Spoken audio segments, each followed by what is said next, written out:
Até pouco tempo só se falava em Ozempic, mas recentemente você já deve ter ouvido a palavra Mounjaro. É mais um nome de medicamento injetável que tem sido usado para emagrecimento, conhecido como caneta emagrecedora. No consultório parece que não se fala em outra coisa e vocês estão prestes a presenciar uma explosão de notícias sobre isso, porque nesta semana o Mounjaro já está entrando nas farmácias brasileiras. Esse tipo de medicamento vinha sendo vendido livremente no Brasil sem a necessidade de prescrição médica, mas isso vai mudar. A Agência Nacional de Vigilância Sanitária, Anvisa, aprovou uma nova regra para a venda desses medicamentos, que só poderá ser feita mediante apresentação de receita médica, em 2 vias, assim como os antibióticos. Uma delas vai ficar retida na farmácia. É uma medida importante porque as pessoas estavam fazendo uso abusivo, estavam fazendo uso errado e isso estava inclusive gerando a falta da medicação para quem precisa, sobretudo para os diabéticos.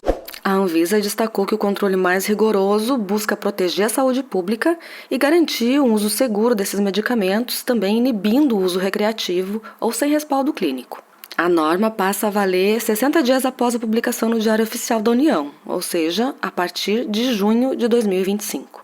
Mas, afinal, quem realmente pode se beneficiar desse tipo de medicamento? O que o Mounjaro traz a mais em relação ao Ozempic? Vamos conversar um pouco sobre isso, porque, como eu disse, nas próximas semanas esse vai ser um assunto muito ventilado na imprensa.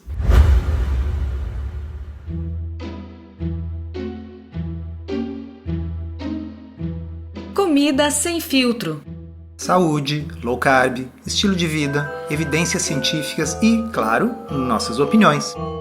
Toda semana um episódio novo e gratuito para você. Comigo, Dr. Souto.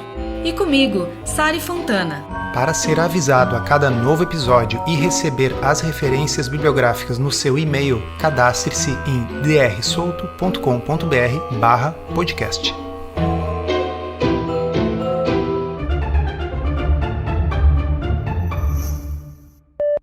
Em fevereiro de 2023, a gente fez um episódio sobre injetáveis para emagrecer, o episódio número 88, 100 episódios atrás. Mas de lá para cá, muita água passou por debaixo da ponte e hoje estão ficando cada vez mais claras as indicações e as limitações desses medicamentos. Então acho que vale a gente dar uma relembrada sobre o que são, como funcionam e para que servem esses injetáveis. Todos esses medicamentos se baseiam em hormônios intestinais chamados incretinas. Funciona assim: quando a gente come, o nosso intestino delgado precisa conversar com o resto do corpo para regular o controle da glicose e do apetite. Quando a comida sai do estômago e chega no intestino delgado, o intestino delgado precisa avisar para o estômago para que comece a esvaziar mais lentamente o seu conteúdo, para que o intestino possa dar conta da digestão. Para isso, o intestino secreta hormônios chamados incretinas, um deles é o GLP-1, o outro chama-se GIP, GIP, e estes hormônios vão fazer com que o estômago se esvazie de forma mais lenta. Como consequência, a pessoa fica com a sensação de que está com o estômago cheio. Outra coisa que o intestino faz é avisar o pâncreas de que a glicose está a caminho, de modo que o pâncreas possa ajustar melhor a secreção de insulina para controlar a glicose que está prestes a subir. E por fim, o intestino avisa, através desses hormônios, o cérebro de que já pode diminuir a fome, porque a comida já está chegando no seu destino, lá no intestino. O objetivo inicial dos medicamentos que simulam esses hormônios, por isso que eles são chamados de análogos do GLP-1, era o tratamento do diabetes, por causa desse mecanismo que eu mencionei em relação ao pâncreas. A produção de insulina do pâncreas melhora quando estes hormônios estão presentes. Porém, logo se percebeu que as pessoas perdiam peso com o uso desses medicamentos, o que tem a ver com os dois outros mecanismos, com o fato de que o estômago esvazia mais devagar e, portanto, fica cheio por mais tempo, e com o fato de que esses hormônios atuam diretamente no cérebro, inibindo ou reduzindo o apetite. O primeiro desses medicamentos era a liraglutida, nome comercial Victoza e Saxenda. Mas as perdas de peso provocadas por esse medicamento eram modestas, da ordem de 5 a 6%, e eles precisavam ser aplicados de forma injetável diariamente. A grande revolução veio com a semaglutida, que é o Ozempic ou o Wegovy na dose mais alta para emagrecimento, cuja aplicação é semanal e que produz perdas de peso próximas de 15%, algo que nunca tinha sido visto com nenhum medicamento para emagrecimento até então. E é na esteira desse sucesso que veio a nova droga, o Mounjaro, cujo nome farmacológico é tirzepatida e cujo nome da medicação para emagrecimento é Zepbound, nos Estados Unidos. No Brasil ele ainda vai estar só com o nome Mounjaro, que é a aprovação para diabetes. Qual a diferença do Mounjaro em relação ao Ozempic, o Wegovy? O Ozempic, o Wegovy, é um análogo do GLP-1, uma daquelas incretinas. O Mounjaro, ele é um duplo análogo, ele é um análogo de duas incretinas, do GLP-1 e do GIP. Tá complicado, é uma sopa de letrinhas. O importante é a gente entender que ele é mais potente, porque ele é um análogo de 2 hormônios intestinais. Os primeiros estudos comparando o Mounjaro Zepbound com placebo mostravam uma perda de peso que ultrapassava 20% do peso corporal.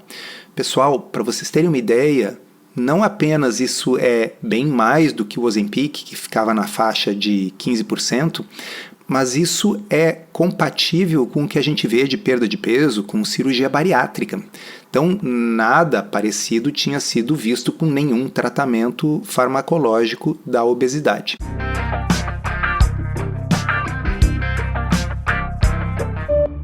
Como esses medicamentos estavam sendo vendidos sem receita médica e muita gente passou a ter acesso a eles, a gente percebe que existe até um preconceito com relação a isso, como se a única aplicação fosse puramente estética.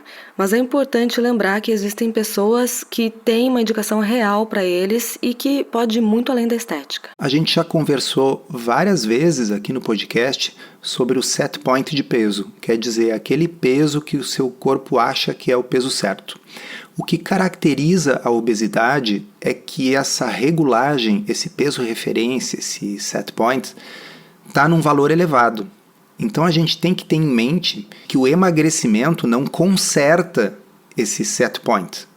A pessoa que estava obesa e perdeu peso, o corpo dela continua e vai continuar no futuro tentando voltar para aquele peso mais elevado. E isso independe da forma como ela perdeu peso, né? Seja com medicamento ou sem. Exatamente.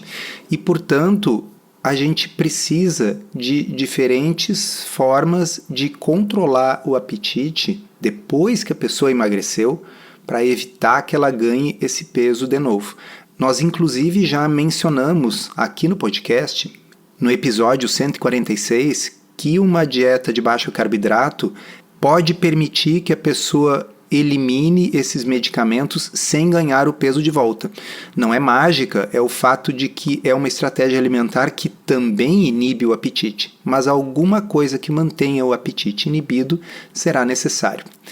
Por que eu estou mencionando isso? Para dizer o seguinte, que para algumas pessoas o uso da medicação é fundamental para ajudar ou permitir que a pessoa perca peso na quantidade necessária para restaurar a sua saúde e também para manter o resultado. Porque nos estudos que não usam low carb, em todos eles, quando as pessoas suspendem a medicação, elas ganham todo o peso de volta. E por que as pessoas suspendem a medicação? Nós temos 2 motivos principais. Eu imagino que um deles seja o preço e outro os efeitos colaterais, especialmente para quem está usando o remédio sem acompanhamento e não tem uma orientação sobre a progressão da dose. Exatamente. Então, os efeitos colaterais têm a ver com os mecanismos de ação que a gente mencionou. O fato de que o estômago esvazia mais lentamente faz com que a pessoa possa ter refluxo e azia, também enjoo, náusea e até vômitos, motivo pelo qual as doses são elevadas lentamente e a gente tem que ir ajustando a velocidade da elevação da dose de acordo com a forma como cada organismo responde. Também não é raro que a gente veja alteração do hábito intestinal, seja para o intestino mais solto, com diarreia, seja para o intestino preso. Já vi vários pacientes que começaram a usar essas medicações por conta própria e acabaram desenvolvendo fissura anal, hemorroidas, por causa de fezes muito endurecidas. E parte do papel do médico que está prescrevendo essas medicações é orientar para a possibilidade desses efeitos adversos e ajudar a tratar esses efeitos adversos, que muitas vezes são temporários e vão desaparecendo depois com o tempo de uso. Então, nesse sentido, a exigência de receita médica é uma coisa muito boa, porque a pessoa pode fazer o seu tratamento com orientação. E embora qualquer médico possa prescrever esses medicamentos, como de resto podem prescrever qualquer medicamento, não são todos que estão habituados no tratamento desses efeitos adversos. Então é importante que você procure um médico que tenha experiência nisso e que, além disso, saiba orientar as mudanças de estilo de vida que continuam sendo necessárias. Agora, quanto ao custo, realmente são medicamentos muito caros. Nas doses mais elevadas, o Wegovy, que é o nome do Ozempic para emagrecimento, custa em torno de R$2.000 por mês. Agora, vocês sabem quanto as pessoas estavam pagando para mandar trazer de fora do Brasil o Mounjaro? Cerca de R$11.000 por mês. Mas o que faz pessoas que, obviamente, têm condições financeiras para arcar com esse tipo de custo tão elevado buscarem o Mounjaro ao invés do Wegovy, que já está nas nossas farmácias, é que ele de fato é mais eficaz. No final do ano passado, saiu o resultado de um ensaio clínico randomizado chamado SURMOUNT-5. Ele ainda não foi publicado, tá? Os dados que a gente tem são dados do fabricante, do press release da Lilly. E o que esse estudo fez foi comparar em 750 pessoas com sobrepeso ou obesidade e pelo menos alguma comorbidade, como pressão alta, apneia do sono, doença cardiovascular, as doses mais altas toleradas do Wegovy com as doses mais altas toleradas do Mounjaro, ou Zepbound. E as pessoas foram acompanhadas por 72 semanas. A perda de peso observada no grupo que foi sorteado para o Wegovy, para o Ozempic, foi 13,7% do peso corporal, que é bastante, tá? Agora, o grupo que foi sorteado para o Mounjaro foi 20,2%, que é muito mais.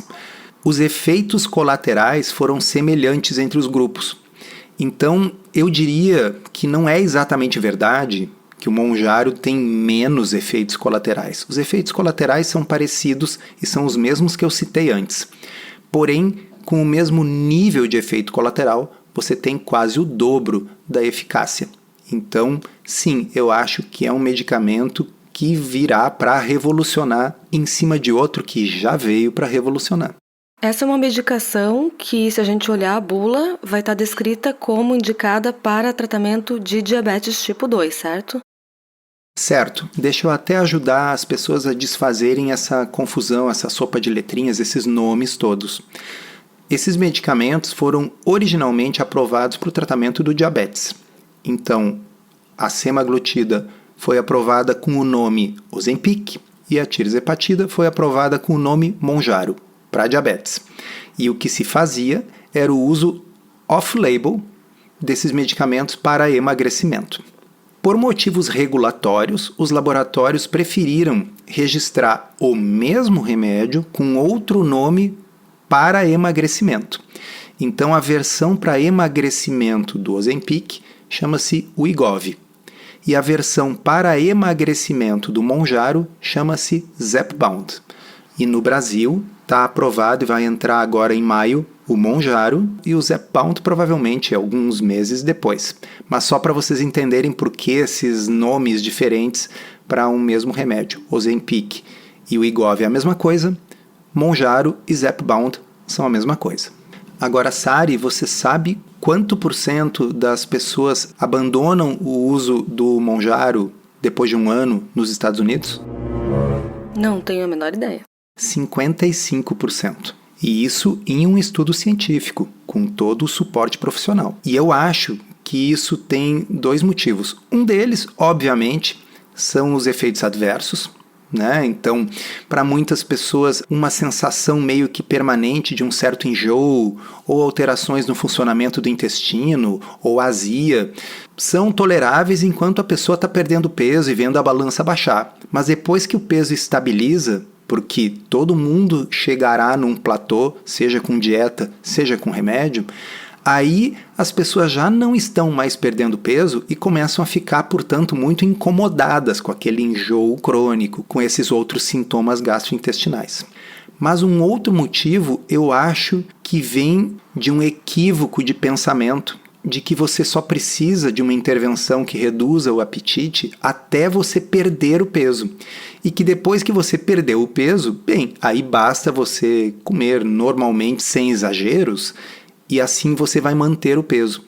Isso não é verdade, porque para cada quilo que a gente perde, em relação ao nosso set point, o apetite aumenta cerca de 80 calorias. Portanto, uma pessoa que emagreceu bastante, na hora que ela tirar o remédio, o peso tende a voltar todo, e o mesmo se aplica para uma dieta como a low carb. Enquanto a dieta estiver sendo seguida, o apetite está inibido pela dieta.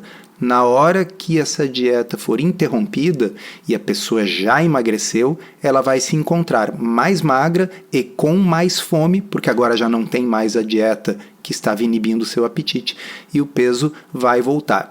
Então, eu vejo muito pessoas que usaram a medicação até perder o peso e que, na maior inocência, suspenderam o remédio porque elas pensaram, bem, agora basta eu me cuidar e não exagerar. A pessoa não tem como não exagerar se ela está com 1.000 calorias a mais de fome por dia.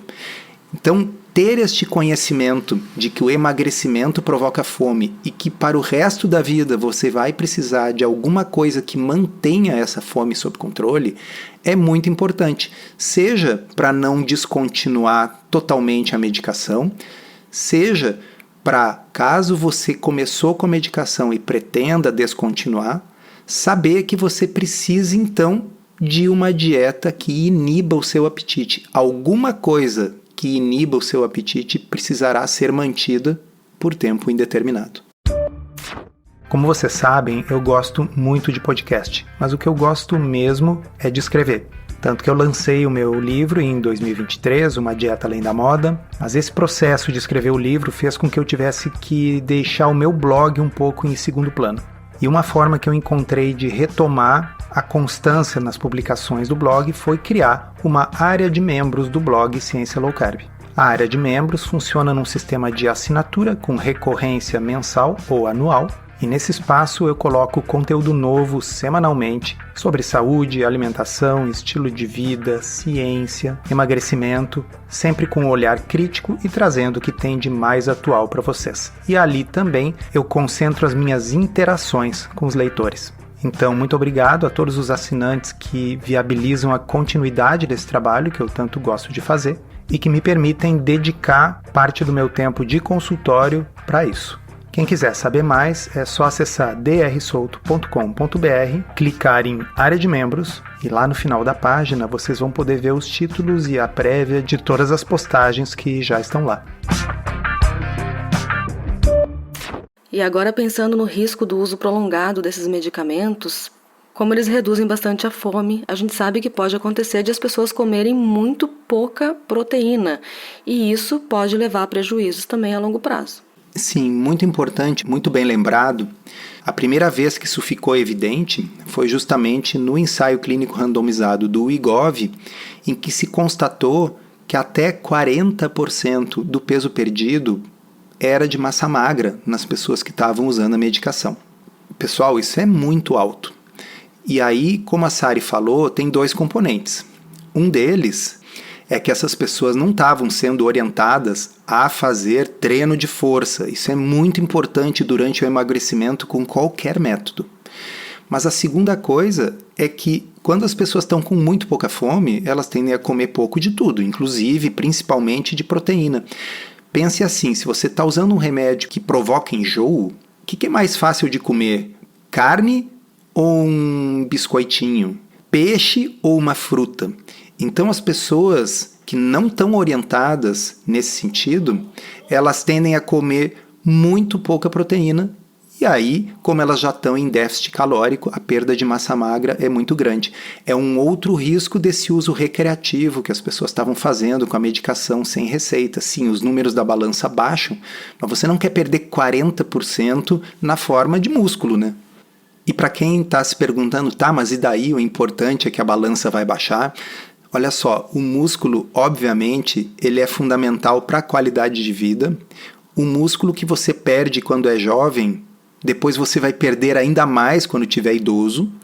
Então é importante conseguir construir a maior quantidade de massa magra enquanto a pessoa é jovem, para ter uma poupança, sabendo que a gente vai perder massa magra quando estiver bem velhinho. E essa é a diferença, né, entre conseguir levantar sozinho de um sofá ou não ter força nas pernas. E do ponto de vista metabólico, o tecido muscular é muito importante, porque o músculo é o principal destino da glicose no corpo. Então, se a gente quer evitar resistência à insulina, síndrome metabólica, é importante ao mesmo tempo ter pouca gordura visceral, mas ter uma boa quantidade de massa magra.